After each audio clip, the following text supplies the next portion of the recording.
On a donc commencé cette séance sur l'Europe, sur le thème Europe et énergie, puisque c'est un sujet important. Je vous rappelle qu'il s'est tenu un Conseil européen le 22 mai qui a notamment porté sur cette question-là. Nous vous avons mis dans le dossier, ou en tout cas en lien, les conclusions du Conseil, ainsi que le livre vert de la Commission. Pour initier notre échange, nous avons demandé à deux participants de nous faire une introduction sur ce sujet-là. D'une part, à Samy Andoura, qui est chercheur senior sur des questions de politique énergétique européenne et relations extérieures à notre Europe. Et d'autre part, à Guillaume Clossat, qui est président d'Europa Nova et qui, au cours du débat, a initié un grand nombre d'événements territoriaux et dont l'événement de clôture aura lieu lundi 24 juin à Paris. C'est bien cela. Samy Andoura, c'est à vous. Donc je vais essayer en 15-20 minutes de tracer les grands traits de la politique énergétique européenne pour voir un peu d'où on vient, où on est aujourd'hui, quels sont les grands défis, quelles sont les propositions qu'on peut développer, notamment celle d'une communauté européenne de l'énergie que nous développons sous l'impulsion de Jacques Delors, donc à l'Institut Jacques Delors, notre Europe, et puis de voir où est la France dans tout ça, et aussi de regarder les dernières propositions qui ont été faites par la France lors de ce fameux Conseil européen qui a eu lieu le 22 mai dernier, et pour lesquelles la France a mis sur la table un certain nombre de propositions pour redévelopper, redynamiser la politique énergétique européenne. Donc d'abord, je vais aborder la genèse de cette politique. Et en fait, ce qu'il faut noter, c'est qu'on est parti, on a créé l'Europe sur l'énergie. C'était la communauté européenne du charbon et de l'acier, énergie très présente à cette époque.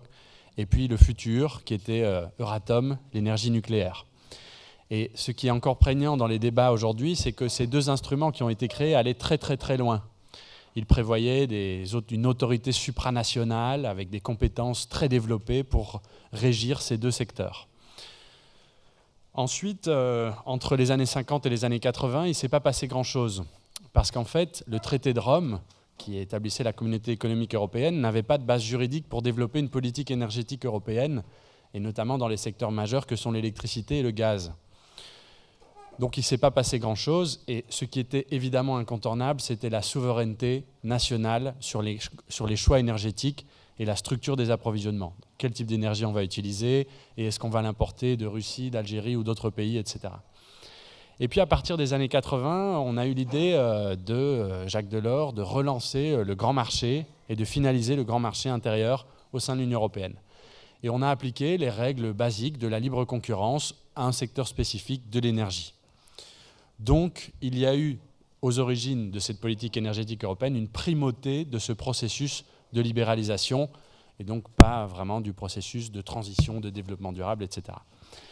Et puis, on s'est rendu compte, début des années 2000, que les résultats étaient encore assez faibles, que les marchés de l'électricité et du gaz étaient encore véritablement nationaux, et que donc une nouvelle approche était nécessaire. En 2005-2007, on parle d'une vraie révolution, un Big Bang, pour la politique énergétique européenne, avec d'une part le paquet énergie-climat, et je reviendrai un peu sur le contexte dans lequel il a été adopté. Principalement, c'était ce marché défaillant, c'était les crises d'approvisionnement avec la Russie et l'Ukraine, et la crise du changement climatique, évidemment. Et donc, cette nouvelle politique énergétique, ce paquet repose sur trois piliers. Le développement durable et la lutte contre le changement climatique, au moyen des énergies renouvelables et de l'efficacité énergétique. La compétitivité, l'accès de tous à des prix abordables et stables via un grand marché commun et intégré. Et puis la sécurité des approvisionnements, prévenir et gérer les ruptures d'approvisionnement, aussi bien dans le domaine du gaz que de l'électricité, aussi bien en interne entre Européens que vis-à-vis du monde extérieur. Et puis ces trois objectifs, les 3 x 20, qui continuent de diriger un peu une partie de nos politiques énergétiques, c'est 20% d'énergie renouvelable, moins 20% d'émissions de CO2 et moins 20% de consommation d'énergie. En 2010, il y a un nouveau traité qui consacre l'énergie en tant que politique. Et juste pour noter, les 4 grands objectifs, il y en a 2, c'est assurer le marché intérieur, assurer la sécurité des approvisionnements. Et puis les 2 autres, la définition est différente, c'est promouvoir le renouvelable et promouvoir l'efficacité énergétique.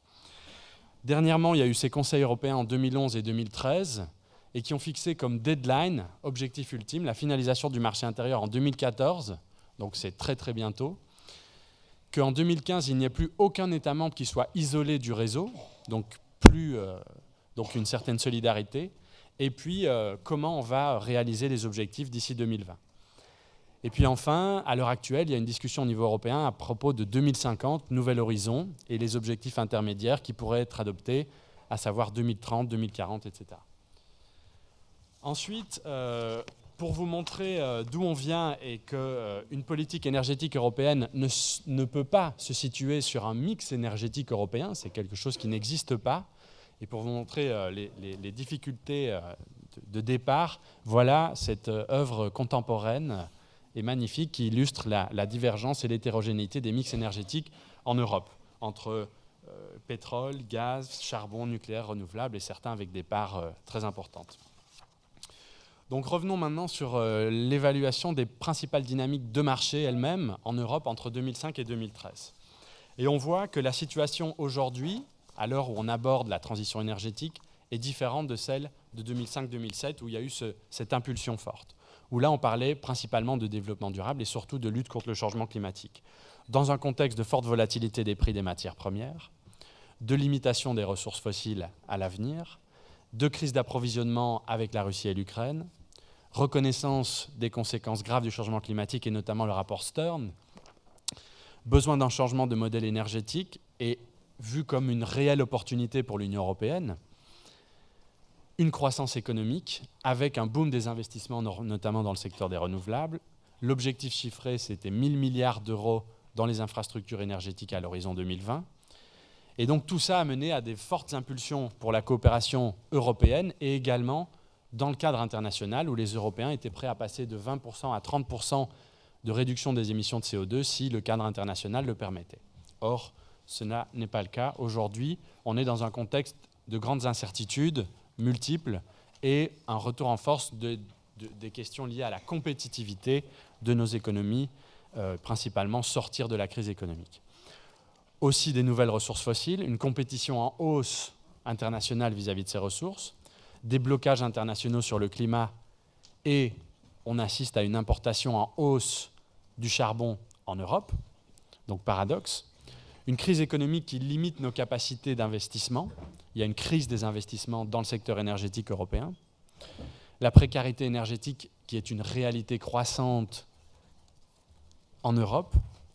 De nombreuses incertitudes technologiques, que ce soit dans le secteur du gaz, des renouvelables, de la séquestration du carbone, etc., etc. Un contexte politique post-Fukushima qui est marqué par un retour de l'unilatéralisme. Tous les États impulsent des changements dans leur politique nationale sans prendre en compte les choix des voisins et les répercussions que ces choix peuvent avoir sur les réseaux voisins. Et donc une discussion de plus en plus centrée sur la compétitivité des économies et quelles contributions les systèmes énergétiques peuvent apporter à cette compétitivité économique au sens large, et puis quelle compétitivité des secteurs énergétiques en tant que tels. Donc évaluation, en fait, il y a eu de nombreuses réalisations ces dernières années dans le cadre européen, que ce soit le marché, le troisième paquet, que ce soit les infrastructures, que ce soit les 3x20, ces objectifs, la sécurité d'approvisionnement en gaz, etc. Mais néanmoins, on assiste encore et toujours à une certaine fragmentation du cadre européen. Et la question qui se pose, c'est la question de nouvelles règles pour aller plus loin, c'est-à-dire 2030-2040. La libéralisation, ce processus n'entraîne pas nécessairement l'intégration des marchés, qui est pourtant nécessaire. Il y a encore un certain problème de crédibilité. Les États membres eux-mêmes ne respectent toujours pas les règles qui sont adoptées à Bruxelles et qu'ils adoptent eux-mêmes quand ils sont à Bruxelles. Un budget européen qui est encore trop faible pour soutenir suffisamment les investissements nécessaires, en tout cas faire un effet de levier. Et puis dans le domaine des relations extérieures, encore beaucoup de communication, de stratégie, mais pas toujours les actions nécessaires. Il y a une interdépendance accrue parce qu'il y a de plus en plus, il y a eu des interconnexions, donc les réseaux sont de plus en plus intégrés, mais cette intégration n'est pas prise en compte dans les choix énergétiques nationaux. Et puis avec les nouvelles solutions, les 3x20, sont apparus de nouveaux problèmes, notamment vis-à-vis des capacités, vis-à-vis des mécanismes de subvention. On a un prix du carbone avec le système d'échange et de quotas des émissions qui est quasi nul, donc il y a de gros problèmes qu'il faut régler, nouveaux, Voilà. Donc le constat, c'est un besoin d'action européenne et spécifique à l'énergie, dans le cadre des transitions énergétiques d'une part, l'impulsion d'un nouveau modèle de marché d'autre part, et puis une prise en compte croissante de la dimension extérieure de ces politiques énergétiques. Pour ça, donc à notre Europe, nous avons développé cette proposition de communauté européenne de l'énergie sur une initiative de Jacques Delors. Nous avons réalisé un rapport avec un groupe d'experts, etc., européens, multidisciplinaires, en 2010, qui établit d'une part un menu de mesures concrètes, substantielles, qui doivent être développées au niveau européen, que ce soit relatif au marché, les réseaux, les nouvelles technologies, les instruments économiques et financiers, la fiscalité, la diversification des sources et des ressources. Et puis, on a regardé aussi les nombreux instruments à disposition dans le cadre. L'Europe est une construction juridique, donc on ne peut pas que parler de substance, il faut aussi parler des instruments pour mettre en œuvre cette vision. Et donc là, il y a le traité de Lisbonne, il y a la méthode Schengen, quelques États membres entre eux qui vont faire avancer certains aspects des politiques. Et puis, il y a la possibilité d'adopter un nouveau traité. Bref, les possibilités à la disposition de l'Union européenne sont nombreuses. Ça a ouvert un large débat, et on s'en réjouit, à l'échelle européenne et soutenu par de nombreux acteurs. Alors concrètement, et pour paraphraser Jacques Delors, c'est la compétition qui stimule, la coopération qui renforce et la solidarité qui unit. Autour de la compétition qui stimule, c'est principalement l'intégration des marchés. Il ne se passera rien s'il n'y a pas un respect des règles par les États, des signaux prix pour les investissements, donc réviser l'ITS et également envisager la fiscalité du carbone, l'intégration des marchés avec les infrastructures et les interconnexions, et des investissements dans l'efficacité énergétique. La coopération qui renforce, c'est le chaînon manquant. Et notre vision, c'est de développer une approche à l'échelle régionale, que la France, par exemple, avec l'Allemagne, les pays du Benelux, s'intègrent davantage et coopèrent davantage.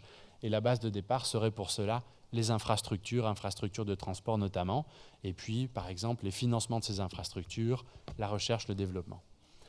In fine, c'est l'optimisation des ressources et la complémentarité des choix nationaux, et pas un choix européen vis-à-vis des mix. Et enfin, la solidarité qui unit, c'est aussi bien à l'intérieur, c'est la prévention et la gestion des crises. Et là, on a des graves problèmes dans le secteur de l'électricité.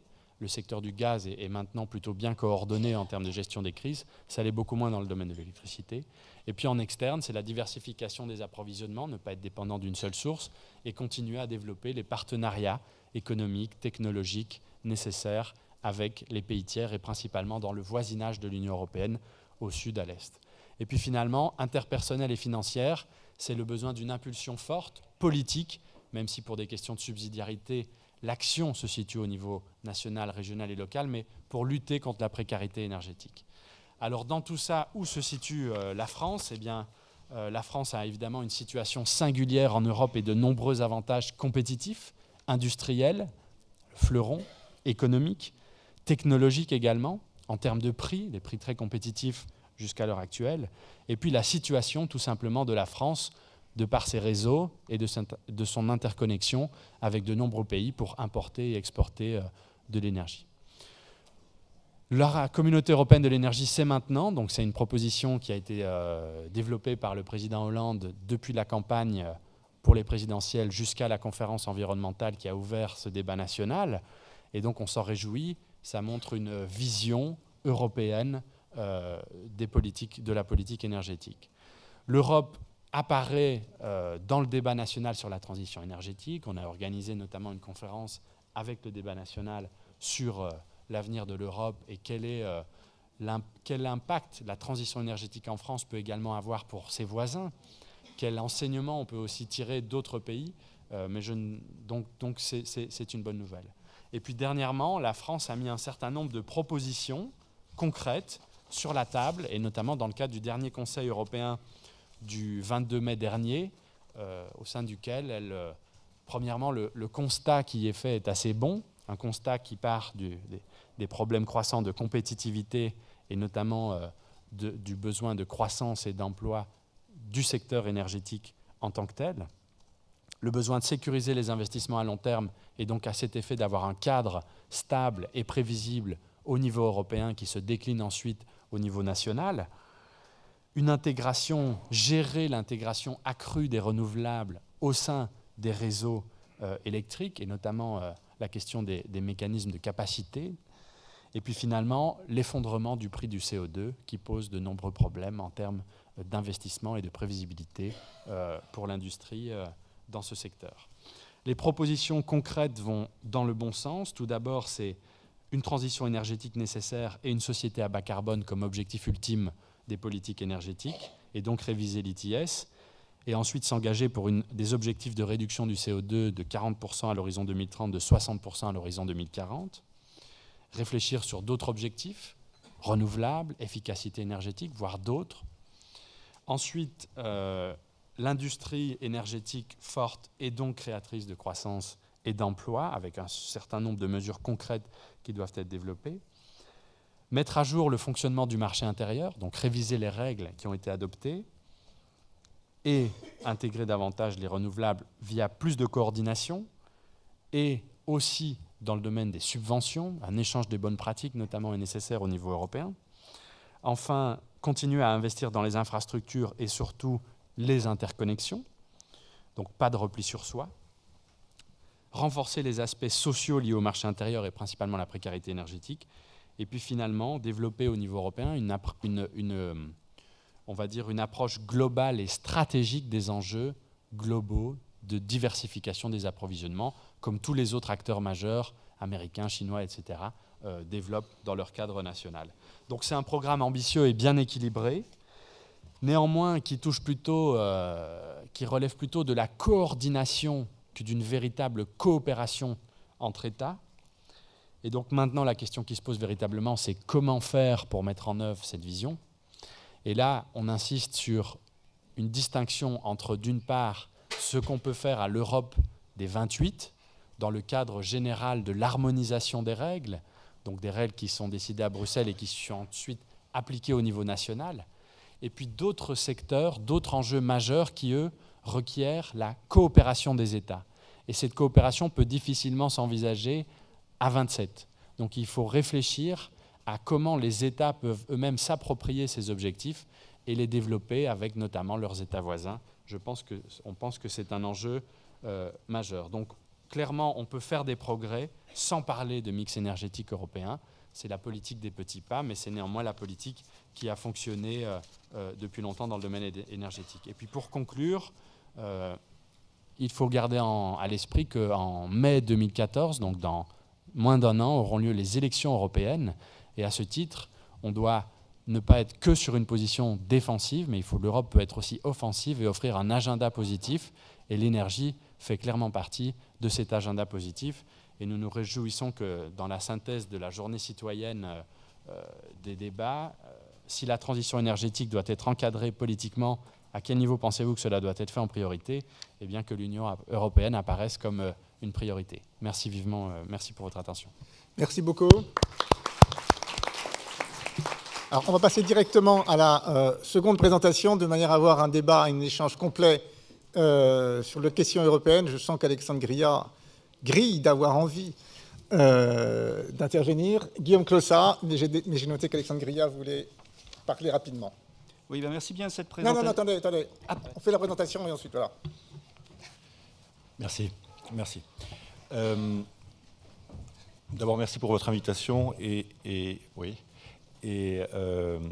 un mot aussi sur la posture dans laquelle nous intervenons. Je vois qu'il y a beaucoup de questions et que le débat va être dense déjà. Nous n'intervenons pas comme experts de la chose énergétique, mais comme experts du débat public, même si moi-même j'ai pu assister dans mes fonctions antérieures à la négociation du paquet énergie-climat et depuis le Conseil européen à ce qui s'est passé à Copenhague. On pourra en reparler parce que ça mérite peut-être qu'on le fasse. Donc un point de vue particulier qui est comment intégrer la dimension européenne dans le débat public et bien faire comprendre à nos concitoyens les interactions, mais aussi comment faire pour que ce débat puisse faire avancer l'Europe en France et faire avancer la France en Europe. Voilà la position que nous avions. Un mot peut-être sur Europa Nova. Europa Nova est un centre de réflexion et d'action européen qui a pour mission d'animer et nourrir le débat public en y intégrant la dimension européenne, surtout quand celle-ci est oubliée, et qui se place du point de vue de l'intérêt général européen. Nous avons 3 activités.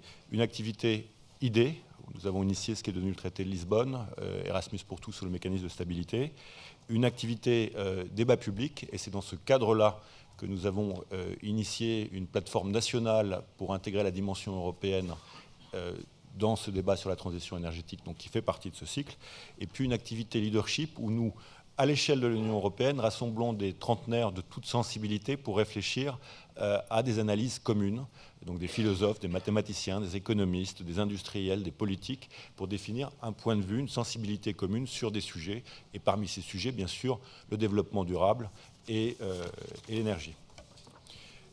Notre préoccupation par rapport au débat national qui était lancé était simple, elle était de mettre une touche européenne dans le débat public et notamment dans les régions.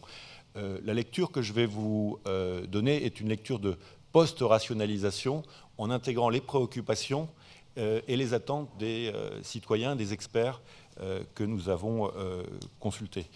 Bien sûr, il y a cette conscience partagée que l'énergie fait partie du débat de l'histoire européenne et qu'elle est à la base, mais avec une dualité, à la fois le côté progrès technique, progrès de consommation, et en même temps l'énergie a été un élément de contradiction, de guerre, de violence. Et donc en 1951, quand la CECA est créée, le sujet c'est la double maîtrise, la maîtrise de la force et la maîtrise de la production technique, avec un effet de synergie.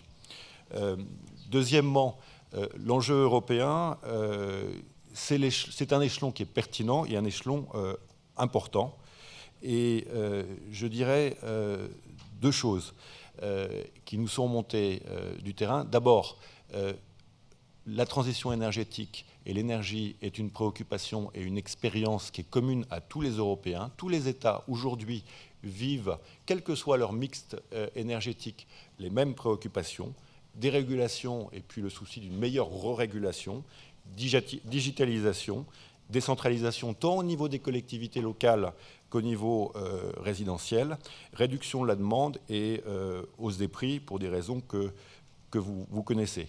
Et donc cela fait que ce débat sur la transition a le mérite d'exister, en tout cas de devoir être posé partout. Et puis les défis sont communs pour le relever, la R&D, la nécessité de soutien harmonisé, notamment aux énergies renouvelables, pour avoir une taille de marché critique qui permette aux industries de se développer, un cadre qui soit favorable aux investissements et qui donne les bons signaux, et puis un signal CO2 qui soit cohérent, comme l'a rappelé Samy Andoura, mais ça on le sait depuis 2009-2010, le système ETS ne fonctionne pas, et donc il y a sur tous ces sujets des nécessités de réflexion et de réaction collective. Et puis le troisième point qui est important et qui est revenu régulièrement dans les débats, c'est la nécessité de dépasser les égoïsmes nationaux.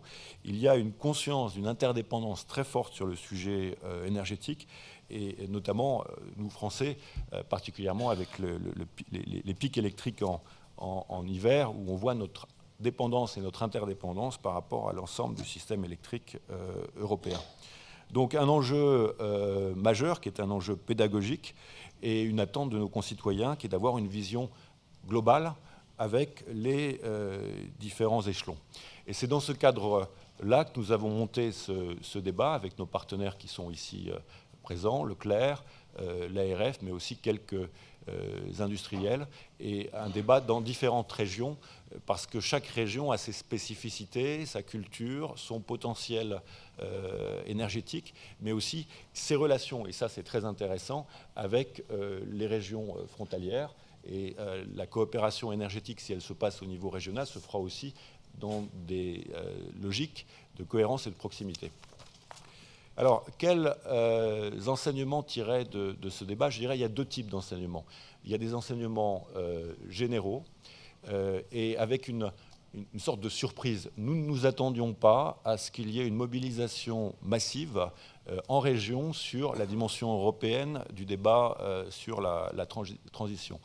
Et à chacun des débats qui ont été organisés, Nous avons eu en moyenne entre 200 et 300 nos concitoyens, avec un public extrêmement diversifié et des gens pas spécialement intéressés par la chose européenne. Nous n'avons pas eu ce qu'on appelle les usual suspects. Donc ça, c'est intéressant.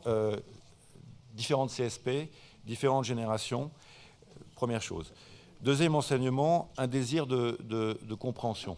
Et je crois que la plupart des gens qui venaient ne comprenaient pas exactement comment les choses s'articulaient. Il y a aussi un désir de compréhension fondamentale. À quoi sert l'énergie ? Dans quelle histoire de l'énergie on s'inscrit ? À quelle phase en sommes-nous ? Quelles sont les grandes technologies ? Je crois qu'il y a une curiosité scientifique qui est considérable et chez nos concitoyens, il faut en tirer parti. Et je pense aussi qu'il y a une crise de sens. Les gens s'interrogent sur leurs responsabilités. Ils voient que nous sommes dans une période où les ressources sont de plus en plus rares. Il y a une tension sur les coûts. Et donc, ils sont prêts à agir sur leur propre comportement et se demandent comment faire. Troisième élément, le budget énergétique, qui plus est si on y inclut les transports, est un budget qui est extrêmement important. Et les gens veulent participer dans les choix directement, et donc il y a un sujet qui est comment associer dans la durée nos concitoyens aux choix qui sont pris en matière énergétique. Enseignement spécifique au sujet européen, je crois que les gens ne comprennent pas du tout comment la région, l'État, l'Union européenne s'articulent. Ni les gens, ni les experts, ni les industriels, ni les politiques. Et donc il y a un sujet qui est de préciser le cadre général. Et finalement, quand on fait remonter et qu'on articule le débat, ce cadre n'est peut-être pas si compliqué. En gros, on peut dire que l'Union européenne fixe un certain nombre d'objectifs fondamentaux que Sami Andoura a rappelé sur l'efficacité, la durabilité des signaux sur le CO2, qu'elle a un impact sur le soutien à la R&D en matière de sécurité énergétique, en matière d'interconnexion. L'État a un rôle majeur, il variable selon les États membres, en matière de réglementation, en matière de politique nationale de recherche. Il a un rôle très fort quand il est actionnaire des entreprises publiques, et puis il a un rôle en matière d'éducation. La région a par exemple un rôle majeur en matière de formation professionnelle. On voit que les États qui réussissent le mieux la transition sont ceux qui orientent via leur région souvent la formation professionnelle en matière d'investissements locaux, en matière de coopération interrégionale, etc. Donc cette articulation, elle n'est pas si compliquée que ça, mais il est important de la préciser. Il y a aussi une curiosité très saine de bonnes pratiques pour ce que font nos voisins, avec une attente sans doute plus particulière sur ce que font les Scandinaves et les Allemands, qui sont une source d'inspiration. Là, il y a une réflexion aussi peut-être à avoir sur le partage. Enfin, il y a le sentiment que c'est un sujet d'intelligence collective, de sens commun, et donc la question des synergies, mais aussi la question de la cartographie. Les gens veulent voir sur une carte qui fait quoi. Et là, il y a quelque chose de très simple à faire, c'est de montrer le potentiel énergétique de chacun à l'échelle de ce continent. C'est une manière de redonner aussi du sens commun et de créer ce dialogue sur les mixtes énergétiques. Orientation citoyenne toujours, un désir d'appropriation, parce que, on l'a dit, c'est un sujet simple. Alors, quels enseignements peut-on tirer pour l'exportation de notre débat national ? Je pense que ce débat mérite de s'inscrire dans une dynamique collective avec les différents États membres. Et il ne serait pas absurde de proposer des modalités pour ce faire. Il y a un sujet essentiel à l'échelle de l'Union qui est de renforcer la pédagogie. La dernière campagne sur l'énergie remonte à 2007, me semble-t-il. Elle était sur le choix de ce fournisseur d'énergie. Il y a sans doute quelque chose à faire aujourd'hui au niveau intercontinental sur les comportements, comment, avec deux valeurs clés qui sont la responsabilité et la solidarité. Et puis il y a cet enjeu au niveau des élections européennes. Je pense que c'est un enjeu concret sur lequel il peut y avoir les plateformes de partis politiques, avoir des programmes qui peuvent être différents, avec différentes visions de la société, différentes valeurs, différentes stratégies industrielles, différentes relations à l'avenir. En tout cas, c'est quelque chose qui intéresse et qui permet d'éviter ce combat entre des sujets fédéraux, institutionnels, qui n'intéressent pas les citoyens. Toujours sur les orientations citoyennes, mais cette fois-ci du point de vue de l'acceptabilité sociale, je crois qu'il y a une compréhension, en tout cas une volonté de sobriété énergétique. Une volonté de sobriété énergétique, mais il y a un sujet, c'est comment fait-on concrètement et comment peut-on nous aider pour mettre en œuvre cette sobriété énergétique. Un exemple m'est revenu assez emblématique. Par exemple, en Allemagne, les artisans travaillent ensemble pour apporter des réponses concrètes. Voilà des choses qui pourraient être favorisées au niveau national et au niveau régional. Un élément n'a pas été abordé et ça m'a frappé, c'est les transports et la mobilité. C'est un débat qui mérite sans doute d'être posé de manière systématique parce qu'on sait que les transports sont un vecteur de pollution, un vecteur de consommation énergétique majeur. Et donc ça mérite peut-être, je sais que vous allez en discuter cet après-midi, un focus un peu plus important. Sur l'acceptabilité et sur l'appropriation, trois problématiques ont émergé. La notion de transparence. Les gens veulent savoir le vrai coût et le vrai prix de l'énergie, et notamment les investissements dans la durée. Donc ça, c'est quelque chose d'important. Ils ne comprennent pas leur facture énergétique, ils ne comprennent pas la contribution sociale, la contribution au service public de l'énergie. Donc je pense qu'il y a un travail de pédagogie à faire.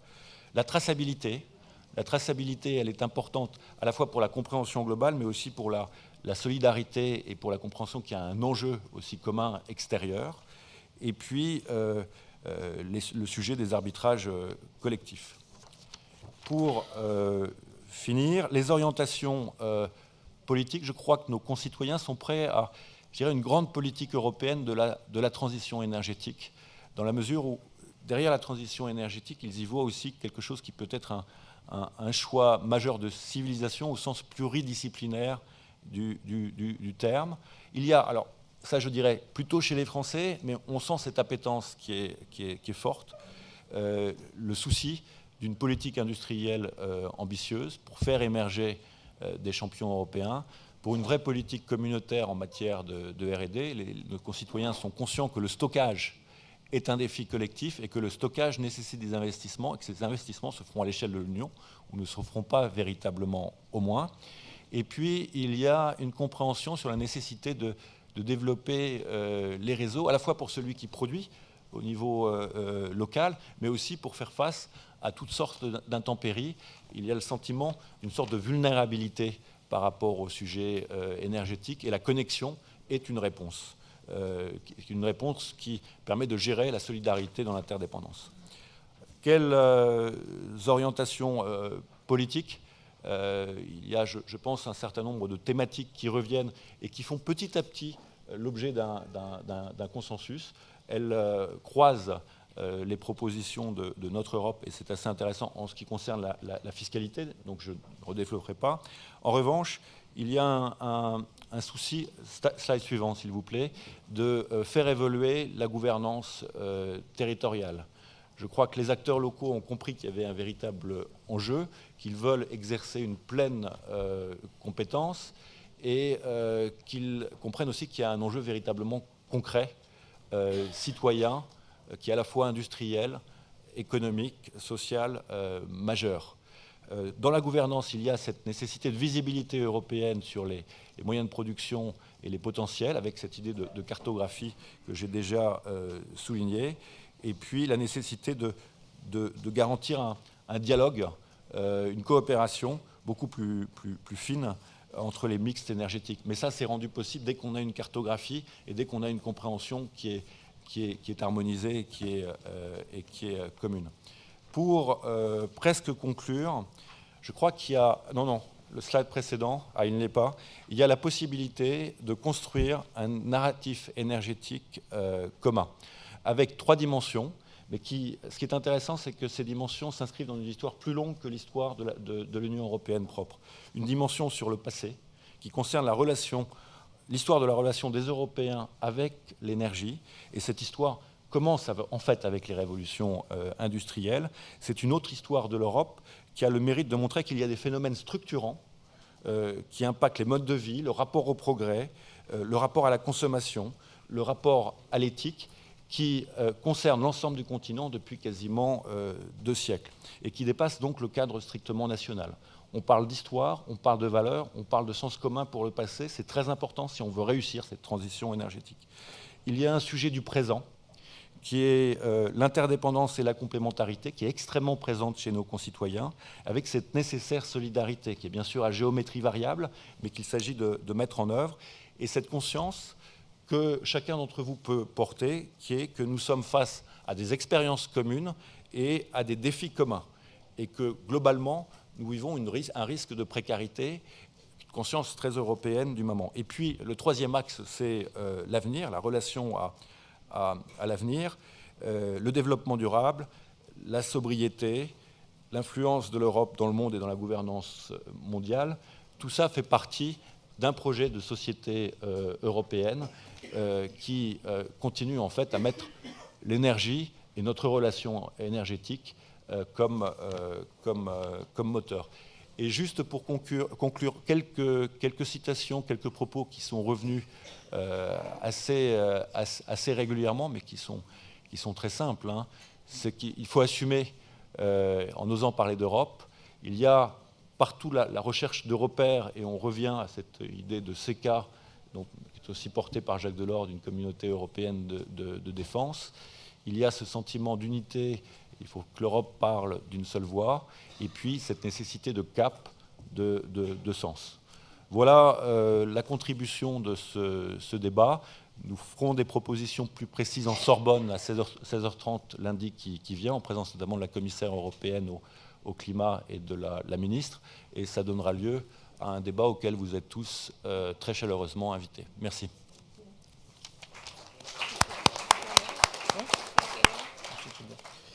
Merci infiniment. Alexandre Gria. Bon, merci beaucoup pour ces 2 interventions qui ont le mérite de dresser quelques pistes d'orientation politique. Pour la CFE-GC, plus globalement pour l'encadrement du secteur énergétique et du secteur industriel, effectivement l'énergie est un sujet politique par essence, parce que ça pose la question des modèles de gouvernance de chaque pays, d'organisation politique de chaque pays, et c'est un enjeu de puissance, puisque derrière la question de la maîtrise des approvisionnements énergétiques, il y a la question du maintien de la puissance de la souveraineté nationale, voire de la souveraineté européenne. La question que nous nous posons, ces 2 présentations dressent une perspective très positive, mais je ne vois nulle part un bilan de ce qui a été fait depuis 20 ans, sachant que le logiciel de la Commission européenne depuis 20 ans en matière énergétique et climatique, c'est le marché intérieur. Ce logiciel n'a pas changé, et d'après ce que je vois dans votre présentation, il n'est pas question de changer de logiciel libéral. Je rappellerai que lors du Conseil des ministres de l'énergie du 7 juin, donc il y a 13 jours, le Conseil des ministres a confirmé l'orientation libérale de la Commission européenne qu'elle avait développée lors de sa communication du 15 novembre 2012, où, quelle que soit la question posée en matière énergétique, la réponse était le marché. Donc on voit que pas de bilan et pas d'évolution du logiciel de la Commission européenne en matière d'organisation de la politique énergétique. C'est la libéralisation et le marché et la réponse. Sera encore demain la réponse, quand bien même on n'a pas fait de bilan. Et que la question que nous nous posons, c'est y a-t-il réellement compatibilité entre la théorie du marché, qui est développée depuis 20 ans en Europe en matière de politique énergétique européenne, et les questions, de politique industrielle, de soutien aux filières industrielles énergétiques européennes, que ce soit les existantes ou les futures, de compatibilité entre les objectifs de la transition énergétique, que sont l'efficacité énergétique et le fonctionnement du marché, le traitement de la précarité énergétique et le fonctionnement du marché. En France, on est assez bien placé pour se rendre compte que ce soit nos citoyens, nos élus locaux, tous se plaignent de la désoptimisation du système énergétique en France, du fait notamment de la séparation entre les distributeurs et les fournisseurs. qui aboutit finalement à ce que le marché et les désoptimisations induites viennent probablement à l'encontre des objectifs de MDE d'efficacité énergétique. Je rajouterai un autre point, c'est que derrière la politique énergétique se cache la question de la géopolitique. Il ne vous a pas échappé que l'année dernière, un grand industriel chinois a fait main basse sur des actifs énergétiques au Portugal, au nom de la libre circulation des capitaux et du marché. Est-ce qu'on peut raisonnablement faire croire aux citoyens français et européens qu'une transition énergétique qui passera par des énergéticiens qui passent sous pavillon chinois en Europe, ça soit la réponse? Et quelle est la réponse que l'Europe, que la Commission européenne, ou même que demain le Parlement européen envisage de mettre en place pour que la transition énergétique ne soit pas chinoise en Europe? Vous avez parlé des 1000 milliards d'investissements à horizon 2020. Je m'inscris en faux quand vous dites que c'est le fruit de la croissance économique. Non.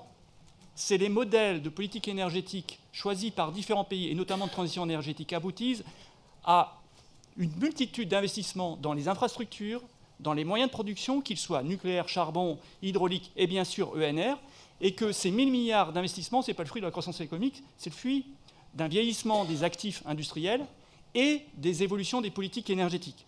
Et la question que tout le monde se pose, c'est qui finance ce milliard d'investissements?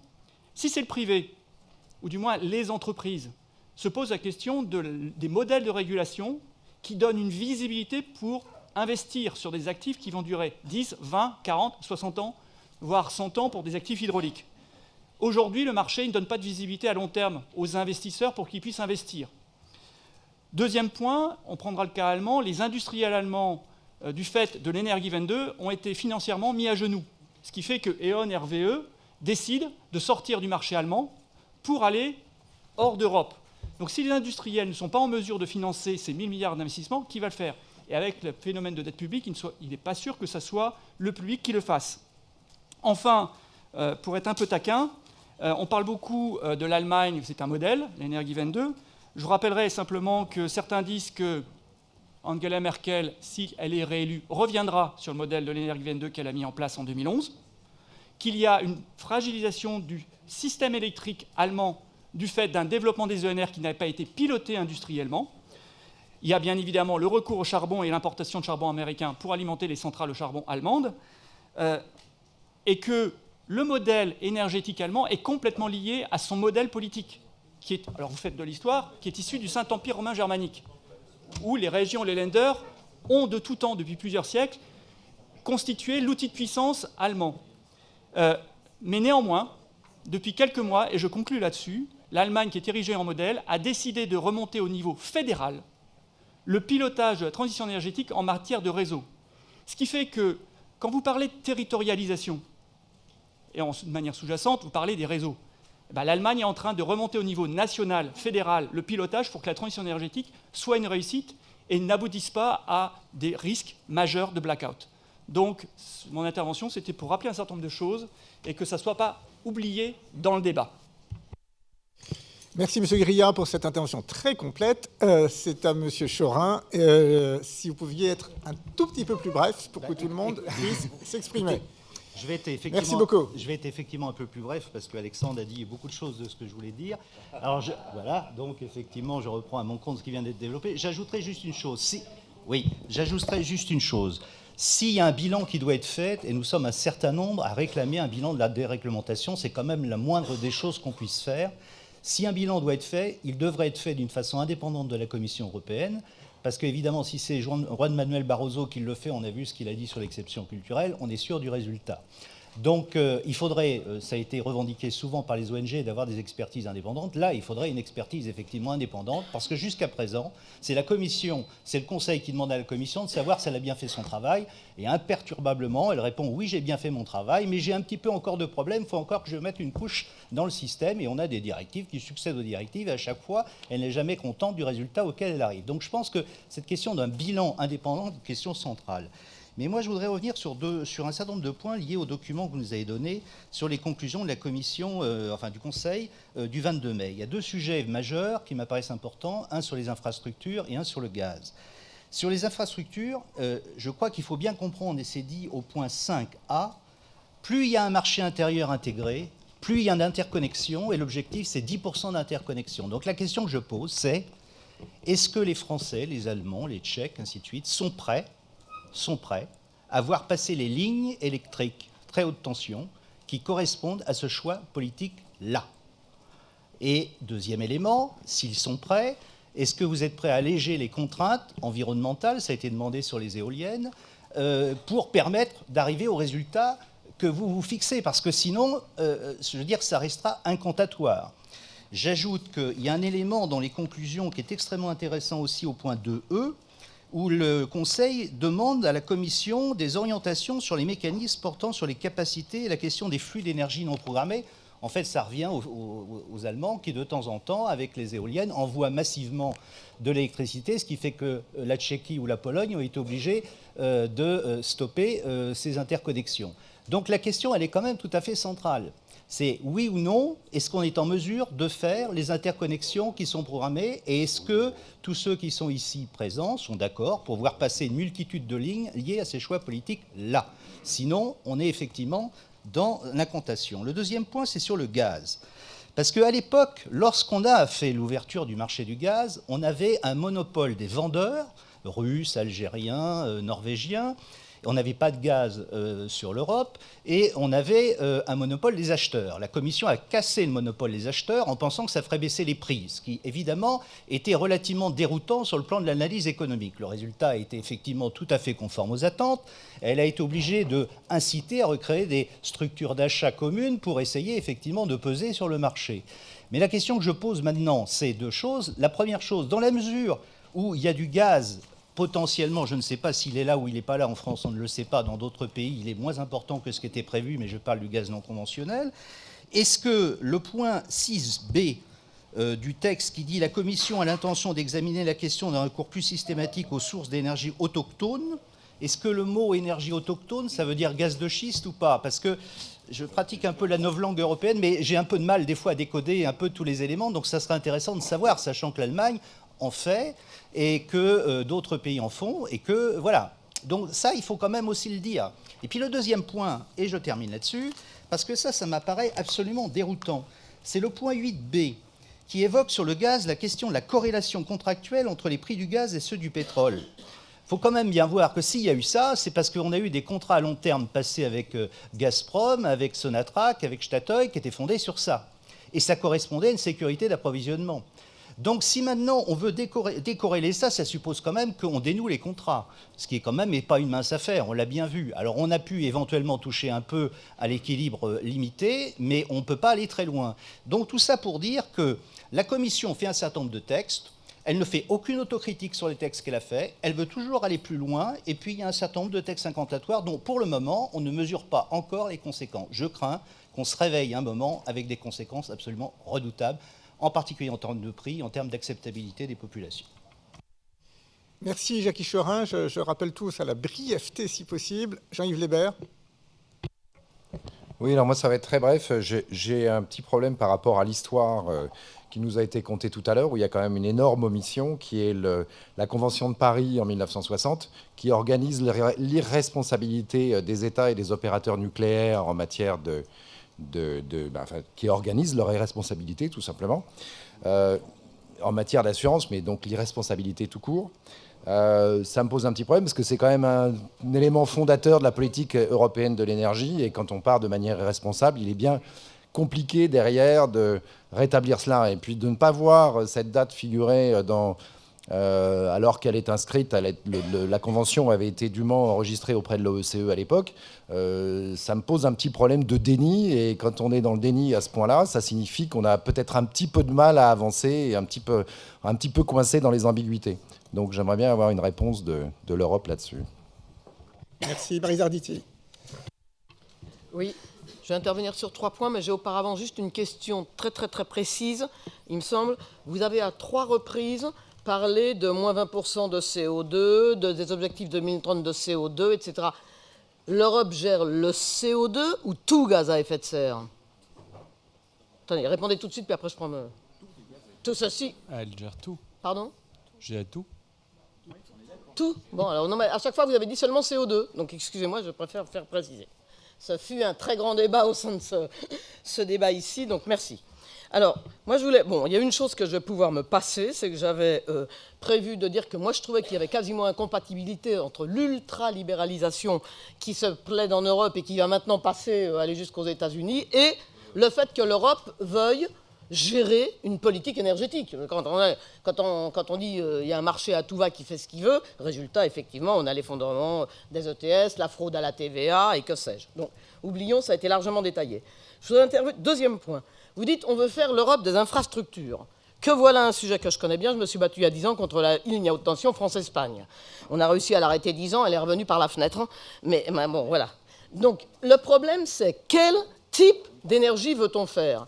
Les ENR, est-ce qu'on veut les mettre tout au même endroit et mettre des milliers de kilomètres pour aller approvisionner les autres ? Autrement dit, garder le modèle qu'on avait avant, hyper concentré, ou est-ce qu'on dit, mais par définition, les renouvelables, ça va se faire localement, dans un coin, et donc, bien sûr, qu'il y aura des lignes à refaire, mais beaucoup moins qu'avant, et en particulier, on ne va pas faire une espèce de faire circuler les électrons depuis le bout de la Suède jusqu'au bout de l'Espagne. Voilà, ça c'est une vision. On est, en tout cas en ce qui concerne les ONG, je peux vous dire, sur une vision radicalement opposée, j'en discute en permanence avec RTE, sur une vision radicalement opposée de la manière dont on va gérer les ENR, qui vont faire diminuer les lignes à haute tension et pas les faire augmenter.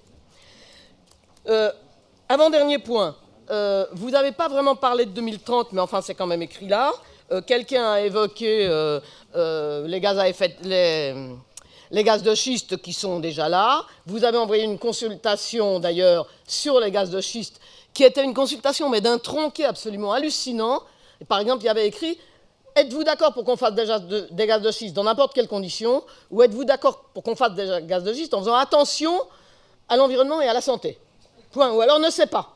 Il n'y avait pas. Éventuellement, on n'est pas d'accord du tout. La question n'existait pas. Et le tout était à l'avenant.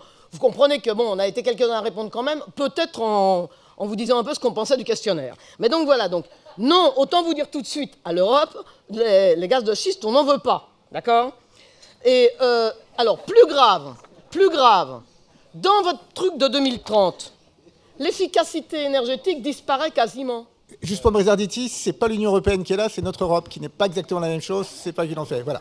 Ouais, bon, d'accord, mais ils nous ont quand même beaucoup vendu l'Europe, et je fais partie des gens qui ont beaucoup cru à l'Europe, qui ont beaucoup voté pour, qui l'ont beaucoup défendu, et plus ça va, et plus je me demande si je vais continuer. Donc, il faut quand même que vous fassiez attention. L'Europe des infrastructures, ça vous fera jamais l'Europe des peuples. Donc, il y a... Et je voudrais juste... Bon, écoutez, le 2030, en tout cas, bon, juste une dernière chose, vous avez une phrase superbe, alors je la redis, là, trois petits mots. La compétition qui stimule, la coopération qui renforce, la solidarité qui unit. Ben vous voyez, ça me fait rappeler un autre grand truc, liberté, égalité, fraternité. On a mis 2 siècles pour faire la liberté. L'égalité, c'est pas commencé. Quant à la fraternité, je pense que ce sera dans 1000 ans. Donc vous, c'est pareil, quoi. Vous allez nous imposer la compétition pendant 2 siècles. La coopération et la solidarité, on ne va pas la voir de sitôt. Donc voilà, au bout d'un moment, faites attention. Comme vous dites, en 2014, il y a une élection européenne. Il faut vraiment que vous fassiez attention pour qu'on ait encore envie d'Europe, un tout petit peu. Merci. Merci, Morgane Créache. Oui,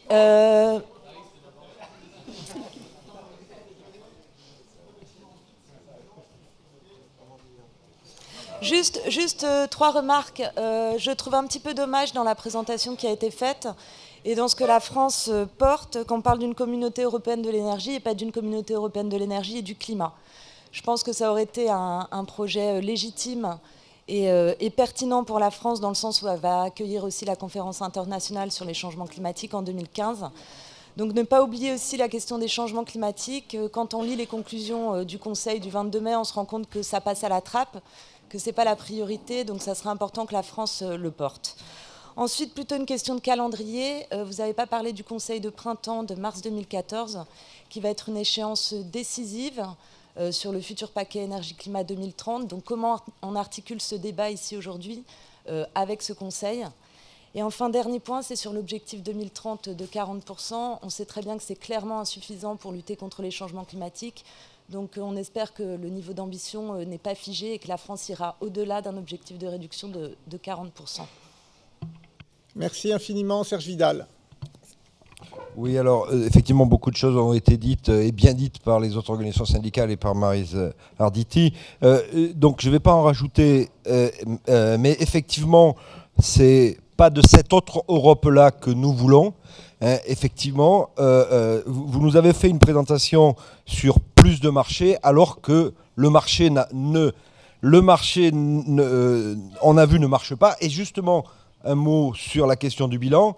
Il ne suffit pas de faire le bilan, il faut se mettre d'accord sur les critères du bilan. Et c'est ce que nous revendiquons. Et le bilan, c'est ne pas savoir s'il faut encore plus de marché. Parce que quand le marché était là, il n'a pas répondu aux enjeux sociaux, environnementaux et d'intérêt général. Donc nous, c'est une autre Europe dont on veut, avec plus d'intervention publique, et notamment la création d'une agence européenne de l'énergie. Mais juste pour terminer, je voudrais quand même souligner 3 points qui n'ont pas encore été abordés. C'est les recommandations de la Commission européenne, les recommandations économiques pour la France, dans laquelle la Commission européenne avance 3 orientations que nous combattons, qui sont, ça a été déjà évoqué, le point de la création d'un marché unique par les interconnexions.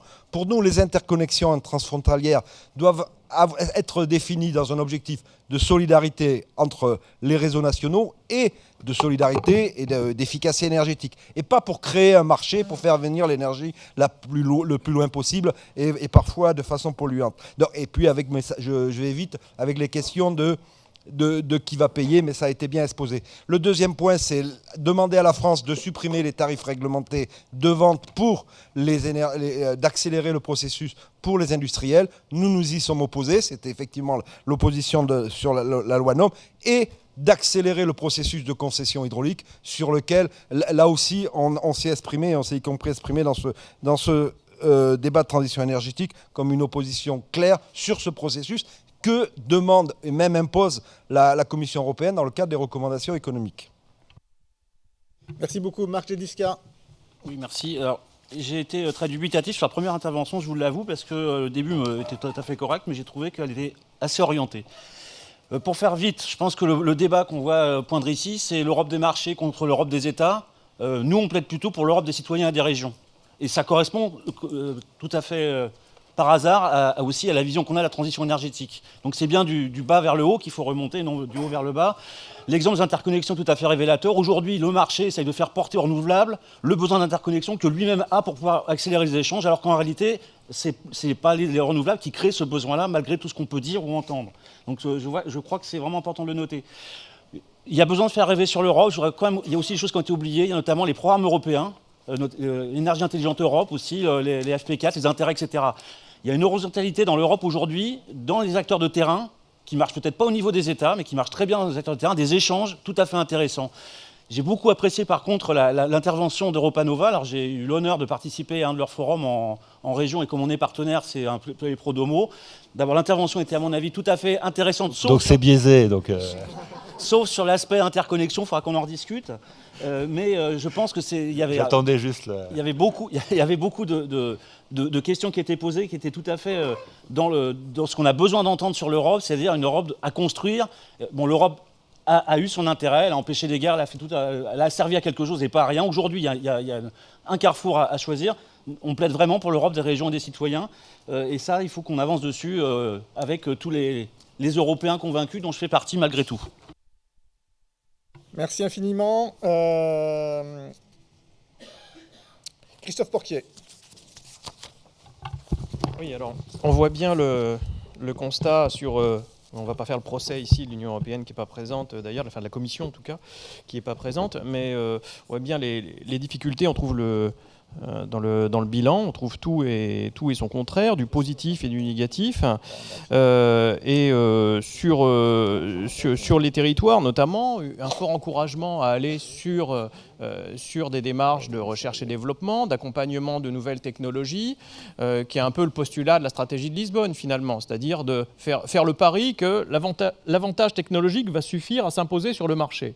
Or, quelques années après, on voit que ce postulat ne suffit pas à résoudre l'équation et que les difficultés auxquelles sont confrontées l'industrie française et européenne aujourd'hui font aussi qu'on a une insuffisance de protection au niveau européen et français sur l'outil industriel. Et ça concerne aussi le chapitre énergétique. Donc il y a nécessité aujourd'hui d'inventer de nouveaux leviers pour que l'Europe soit aussi davantage protectrice. Or, aujourd'hui, elle bâtit essentiellement un marché ouvert.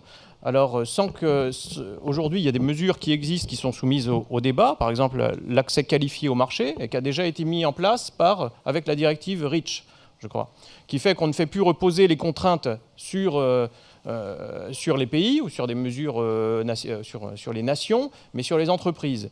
Chaque entreprise doit se conformer à un certain nombre de règles et de normes. Pourquoi ne pas avoir un accès qualifié au marché de l'énergie, au marché des transports dans le champ européen, qui ferait qu'une entreprise devrait se conformer, d'où qu'elle soit d'ailleurs, qu'elle soit chinoise, qu'elle soit française, qu'elle soit ailleurs en Europe, qu'elle soit ailleurs dans le monde, qu'elle doit se conformer à un certain nombre d'objectifs qui sont définis aujourd'hui au niveau européen sur les objectifs de gaz à effet de serre, d'énergie renouvelable, etc. Et qui ferait qu'on pourrait introduire des critères sur l'accès au marché, sur la qualification au marché. Aujourd'hui, cette qualification, elle n'existe pas.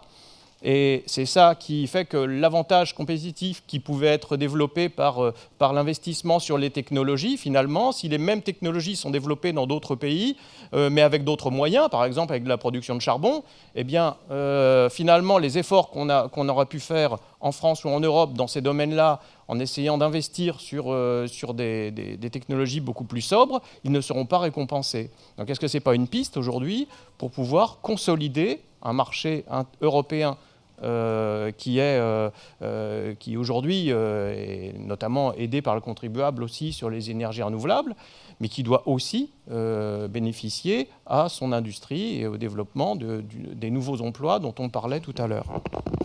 Merci infiniment. J'ai Yves Cochet, Frédéric Hugues, Laurent Paquin, Louardi Beguedada et Bruno Rebel. Et Guillaume Clossat doit partir dans 10 minutes. Donc je vous incite... Oui, mais comme il s'est baissé, je pensais que vous aviez abandonné. Non, mais merci. Alors, très rapidement, parce qu'en effet, beaucoup de bonnes choses ont été dites.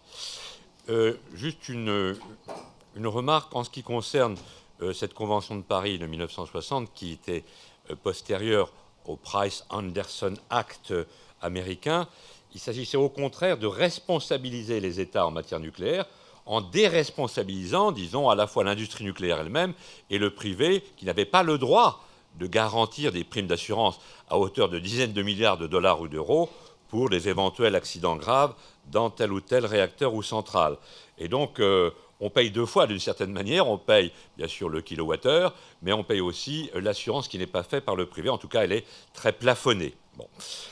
Alors, sur l'Europe et l'intégration européenne telle que nous a été présentée. Je crois que ça a été dit aussi, je vais simplement redire rapidement. Il y a un peu deux modèles, on peut dire, de géographie ou d'architecture, ou même, pour être un peu pédant, de topologie européenne de l'énergie. C'est de penser à une intégration, alors d'abord par le marché, que je récuse aussi, comme certains d'entre nous, et d'autre part par les infrastructures. Il y a un projet d'ailleurs de corridor, c'est le mot de la novlangue bruxelloise, de corridor, par dizaines de milliards d'euros, qui consiste à faire des grands tuyaux, pas simplement d'énergie, mais aussi, bien entendu, de gaz, de pétrole, et même de CO2. Alors là, c'est le CO2 pour faire de la CCS à très grande distance. On fait de la capture et du stockage, et puis on fait ça à très grande distance des émetteurs. Bon, tout ça me paraît... Alors, c'est des dizaines de milliards d'euros, donc ce n'est pas du tout innocent, et la Commission poursuit ses projets démentiels, alors que, au moins dans une partie de nous-mêmes, dans ce Conseil national du débat, et puis à l'échelon européen, eh bien, il y a une autre géométrie qui se fait jour, c'est celle, justement, ça a été d'ailleurs soutenu un peu par, disons, les scénaristes que sont Jérémy Rifkin ou Amaury Lovins, qu'on connaît bien en Europe, c'est de faire quelque chose de très local, même si la solidarité s'exprime, mais entre local et local. Faire des très grands réseaux transeuropéens, que ça soit d'électrons ou d'autres choses, n'a pas de sens, hormis faire marcher Bouygues ou Vinci. Et donc là-dessus, je crois que ces projets de corridors, ces projets de très grande intégration par les infrastructures sur les mauvais projets dont notre Conseil national, ou en tout cas la transition énergétique en France, devra tenir compte pour s'y opposer, à mon avis. Et d'ailleurs, on a vu récemment, il devait y avoir un projet transcontinental, n'est-ce pas, qui s'appelait Desertec, qui a été une folie allemande pendant quelques années et qui maintenant est quasiment abandonné parce que ça fait partie du gigantisme, même si on devait avoir 15% d'électricité européenne fabriquée ailleurs dans le désert du Sahara. Enfin, sur les gaz de schiste, il y a un très gros lobby, notamment polonais, sur les gaz de schiste, alors que même les investisseurs américains abandonnent la Pologne pour dire, outre le fait que c'est peut-être 10 fois moins de substances, on ne sait pas, puisque l'exploration n'a pas été totalement faite, 10 fois moins de substances qu'il y a vraiment dans le sous-sol, mais en plus, les gaz de schiste, même aux États-Unis d'Amérique, contrairement à ce que nous raconte l'Agence internationale de l'énergie, les gaz et les pétroles de schiste, les huiles de schiste, vont être un boom qui va durer 10 ans. Ça a commencé il y a 6 ans et dans 4 ans, il n'y en aura plus. Donc là, y compris du point de vue énergétique et économique, ça ne tient pas. C'est simplement un peu comme la croissance en Europe qui tient encore vaguement, simplement parce qu'on s'est endetté. Mais il n'y a plus de croissance. Il n'y a plus de croissance. Elle tient uniquement sur l'endettement. Et c'est la même chose pour les gaz et huiles de schiste. On emprunte, mais comme on est obligé de forer et reforer, eh bien, ça va s'écrouler du point de vue financier, quoi. Ça ne tiendra pas. Les gens sont endettés. Chez Zappik Energy, qui est un des plus grands foreurs américains, abandonne les gaz en disant « je suis ruiné ». Merci infiniment. Frédéric Hugues. Oui, merci. Alors tout d'abord, je voudrais saluer que cette fenêtre sur l'Europe ait été ouverte. Mais alors en même temps, je dois dire que je reste un peu sur ma faim sur ce qui me semble être la question principale ou la double question principale, qui est d'une part, quel sujet doit être traité à quel niveau, et en particulier au niveau européen, et pourquoi, nous éclairer un petit peu sur cette cartographie.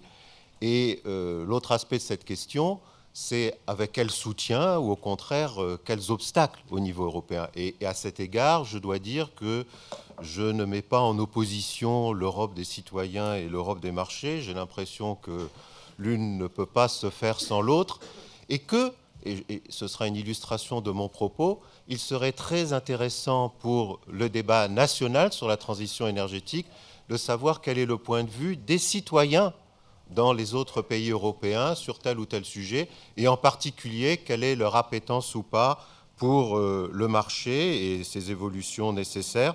On constaterait probablement que les opinions anti-marché sont quand même très minoritaires, et c'est un fait qu'il faut prendre en compte dans la construction du futur. Et si on ne fait pas attention à quel sujet doit être traité à quel niveau, eh bien, on va travailler pour rien sur un certain nombre de points. Et ce qui est beaucoup plus grave, on risque de mettre en œuvre des solutions qui ne fonctionneront pas. Par exemple, si on ne prend pas en compte la compétitivité au niveau européen, je ne prendrai que cet exemple pour ne pas trop prendre de temps, eh bien, forcément, on aura des déboires. Or, pour réussir la transition énergétique vers 2050, il faut quand même commencer par pas trop rater jusqu'à 2020, et puis par pas trop rater, même réussir si possible, ce qu'on est en train de penser maintenant pour 2020-2030. Et donc, la prise en compte de l'Europe, avec précision, dans toutes ses dimensions, est quelque chose, encore une fois, je salue l'ouverture d'aujourd'hui, mais qui doit être poursuivie. Merci beaucoup, Laurent Paquin. Oui, merci, Laurent Paquin de la FNSEA. On est assez satisfait de cette fenêtre ouverte sur l'Europe, mais vos deux interventions nous amènent à nous poser un certain nombre de questions. Il existe une politique agricole européenne aujourd'hui qui est en construction depuis 50 ans et qui continue à se construire petit à petit, qui est la politique agricole commune. Seule politique européenne, totalement intégrée. C'est la spécificité de cette politique. Donc la première de mes questions, c'est est-ce que votre projet européen, c'est une politique de l'énergie totalement intégrée, sachant que le vécu qu'on en a au niveau de l'Europe, c'est qu'elle est passée, que le fait d'avoir un marché intérieur n'enlève pas toutes les distorsions de concurrence. On a vécu les montants compensatoires monétaires à une époque qui se sont soldés ou qui se sont réglés avec l'arrivée de l'euro qui a réglé pas mal de choses sur cet aspect-là en particulier. Reste encore un certain nombre de problèmes aujourd'hui, l'Europe sociale en particulier, avec les distorsions de concurrence qu'on peut avoir sur les différents domaines concernés. Donc, premièrement, est-ce que vous pensez que c'est une politique totalement intégrée qu'on doit avoir? Parce qu'on voit bien qu'une politique et un marché intérieur, ça peut fonctionner, mais dans certaines conditions seulement. Et une de ces ambitions, c'est également qu'on soit un peu les leaders. Si on est bien rentré dans la politique agricole commune, c'est aussi parce que la France était leader sur la partie agricole.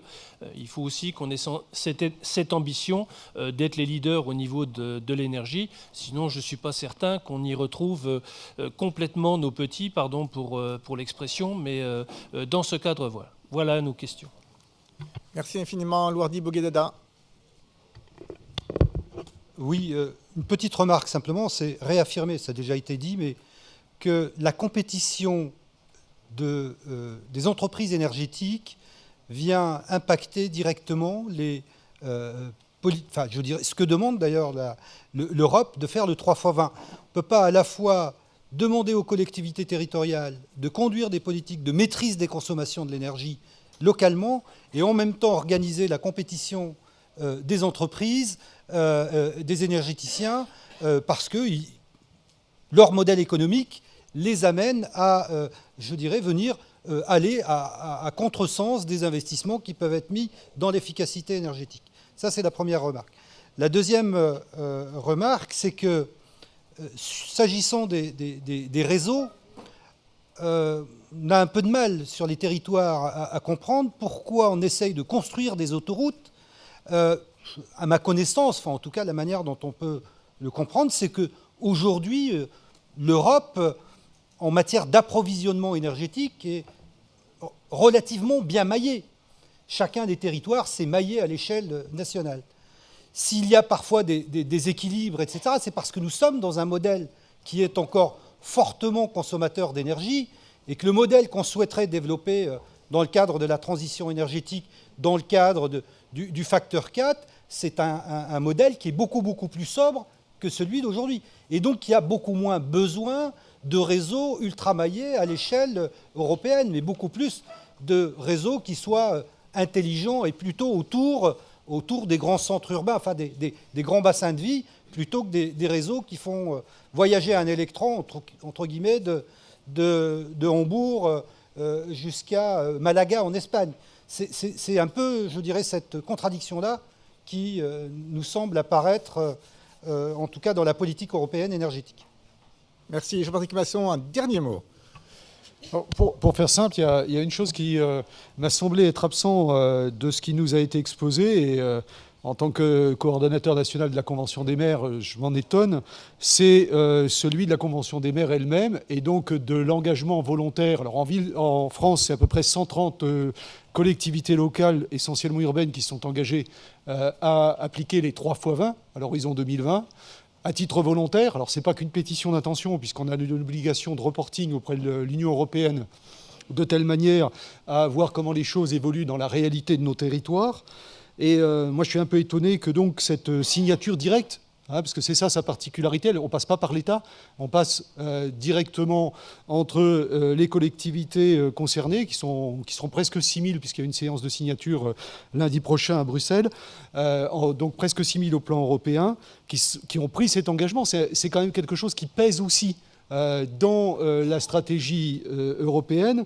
Et donc, cette démarche des collectivités territoriales pour leur territoire, pas seulement pour leur fonctionnement propre, mais sur leur territoire, pour leur territoire, elle a le mérite à la fois d'exister, d'avoir mis en mouvement depuis 4 ans énormément de collectivités territoriales.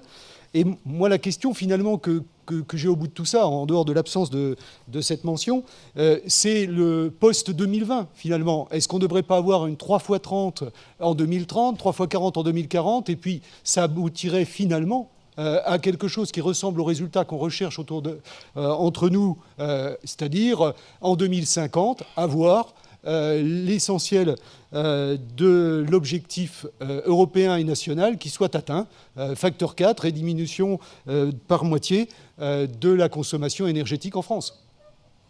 Merci beaucoup Bruno Rebel. Et puis pour quelques instants, Guillaume Clossat et Sami Andoura. Oui, très rapidement, pour témoigner du fait que j'ai participé à 3 des 5 débats de Europa Nova et j'atteste par là la dynamique de ces débats. Mais j'avais une question à nos deux intervenants. Vous observez le monde des entreprises, notamment, enfin les acteurs économiques au sens large du terme.